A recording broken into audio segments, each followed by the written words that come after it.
दीपावली दीपों का ऐसा त्योहार जो सभी को आकर्षित करता है। ये एक दिन मिलने वाला त्योहार नहीं है, पूरे 5 दिन मनाया जाता है और हर एक दिन भगवान की कोई ना कोई लीला से संबंधित है। तो पहला दिन आता है धनतेरस का। धनतेरस वाले दिन भगवान ने 3 अवतार लिए। पहला अवतार था कूर्मा अवतार, जिसमें भगवान ने मंदराचल पर्वत को अपने ऊपर धारण किया। दूसरा अवतार था धनवंतरी अवतार, जिसमें भगवान धनवंतरी समुद्र से अमृत कलश लेकर आए थे। तीसरा अवतार था मोहिनी अवतार। मोहिनी अवतार में भगवान ने देवताओं को अमृत बांटा था। इसके तुरंत बाद आता है नरक चतुर्दशी। इस दिन भगवान ने नरकासुर नाम के दैत्य को मारा था। ये स्वयं भगवान और भूदेवी के पुत्र थे।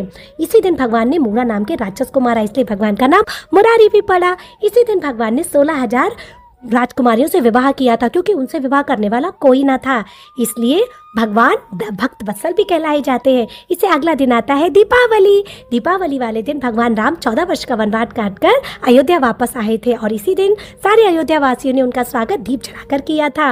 और इसी दिन मैया यशोदा ने भगवान को उखल से बांधा था, इसलिए इस महीने को दामोदर का महीना भी कहते हैं। और इस दिन कहते हैं कोई भगवान को दीप जगाता है तो करोड़ों जन्मों के पापों से मुक्त हो जाता। और इसी दिन कुबेर के पुत्र मणिग्रीव और नल कुबेर को भगवान ने पेड़ की ऊनी से मुक्ति प्रदान की थी, जो उन्हीं के आंगन में खड़े हुए थे। और इससे अगला दिन आता है बलि प्रतिपदा का दिन। बलि प्रतिपदा के दिन बलि महाराज ने वामन देव को 3 पग जमीन दी थी और इसके फलस्वरूप भगवान ने प्रसन्न होकर उन्हें सूतल लोक दिया था। और आज भी भगवान वहाँ उनके द्वारपाल हैं। यही है भगवान की भक्त वत्सलता। और इससे इसी दिन भगवान ने गोवर्धन पर्वत को धारण किया।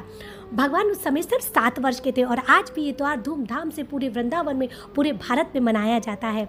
और इससे अगला दिन आता है भाई दूज, जो भाई बहन का सबसे प्यारा त्यौहार है।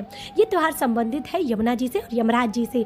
एक बार यमुना जी ने यम द्वितीया वाले दिन एक महाभोज का आयोजन किया और यमराज जी को अपने यहाँ घर बुलवाया और यमराज जी ने उनसे वर मांगने को कहा। तो यमुना जी ने कहा कि इस दिन कोई भी भाई श्रद्धापूर्वक अगर अपनी बहन के घर जाए तो वो कभी आपका मुख ना देखे। और इसी के फलस्वरूप आज भी भाई बहन वृंदावन में जाके यमुना नदी में साथ में स्नान करते हैं। तो आप सब भी इस मौके का फ़ायदा उठाइए। कार्तिक मन चल रहा है और वृंदावन धाम जाइए। हरि बोल।